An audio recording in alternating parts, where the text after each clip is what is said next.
Hello, everybody. Welcome to lesson 3.1b in Physics 20. This is using free body diagrams. Um, Now, essentially, one of the big things here is talking about the net force, which is really just the sum of all the forces acting on the object. All forces, right? And so essentially what we're really looking at here is simply vector addition.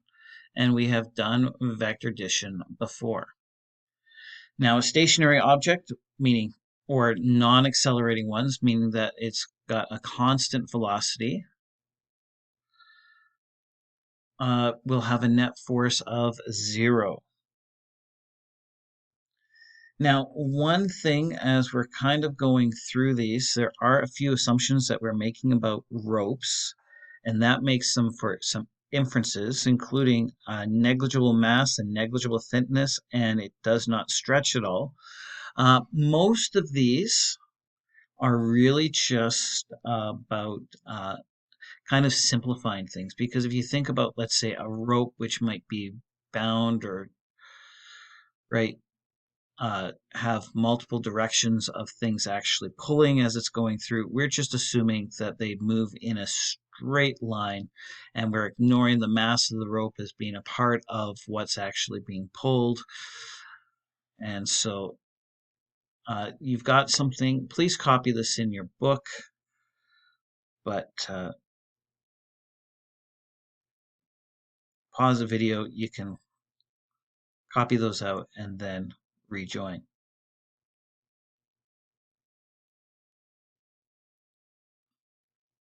Okay, now with using free body diagrams, the trick really is to first draw a free body diagram. We can put the forces into its vector components and add components in order to solve the problem. So if we take a look at this example, a cement block being pushed by two people with a force of 370 newtons, 20 degrees south of west. Or sorry, south of east each, right? And so if it's 370 each, that's going to be a total of 720 newtons together. Friction is holding it back at 650. Now we're actually going to draw the free body diagram first here. I know it's second in here, but if this motion, this 720 newtons, is moving at an angle of 20 degrees south of east, friction is going to be opposing that motion. And we've got a 650 newtons here. And so that direction of the frictional force, as we can see here, is going to be 20 degrees north of west. And that's because friction always opposes the motion. So if we wanted a little bit more cleared up, and the 720, the applied force, is just a little bit longer than this one, which leads us to actually having a one-dimensional problem. It looks like a two-dimensional problem with the angles and everything else, but it's a one-dimensional problem because this is all happening within one plane. And the net force really is just 720 plus a negative 650, which gets you 70 newtons traveling at an angle of 20 degrees south of east, right? Because this is all going along this one plane.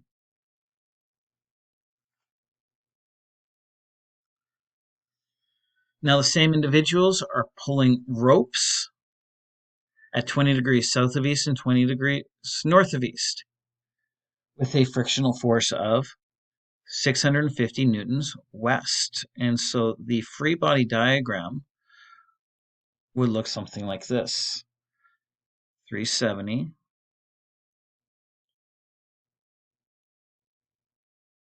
370, and these are both 20 degrees. And we've got this line here of 650 newtons, and it's going west. So we're going to break apart each of these things into its components because we're eventually wanting to try and find the net force acting on the object. So taking a look at this 370 newtons, we're going to break it apart into components with the 20 degrees. So that's going to be 370 sine 20, which gets you 126.5 newtons. On the x component, we've got 370 cos 20, and that gets you 347.6 newtons. We're going to see the similar thing happening here with the one going south of east. But because the angles and the hypotenuse is the same, the numbers actually wind up being the same. But we'll notice that the y directions do in fact cancel themselves out. Right? We've got this one going north and this one going south. And so the total of those two winds up being, in the y direction, a net force of 0 newtons. Right? And that's the net y force. The net x, so we're dealing only with the net x force, which we can kind of summarize like this.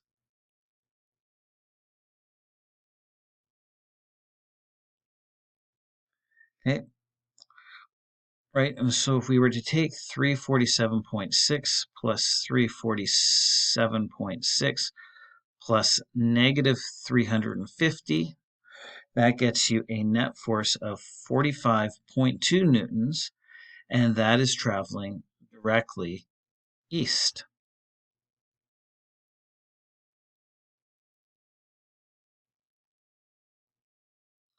We've got one more sign. This is the sign has a weight of 400 newtons, and we've been given the angles. It's being supported by a chain. Here we've got a chain. And a pole is just sticking out here and not actually contributing to holding it up. It's just keeping the sign out, preventing it from falling in. And so if we were to take a look here, we know that this has a weight of 400 newtons,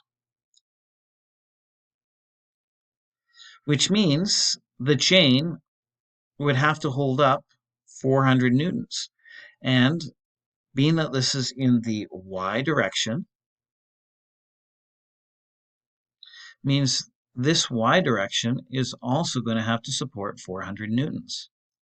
Well, we've got the angles here, and we want to know what the tension is in the string, meaning this force here.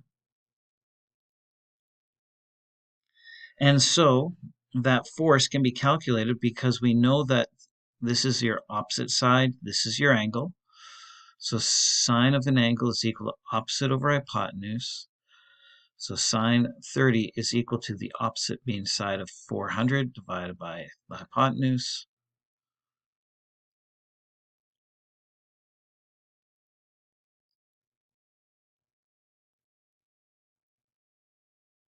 Okay, and we find that the hypotenuse, or the tension in the chain, is in fact 800 newtons. Now, just as an aside, if you wanted to figure out how much compression strength that pole is holding, how much it's preventing it from compressing, right? So that it doesn't squish and then cause this everything to move this way. That's going to be using our cosine.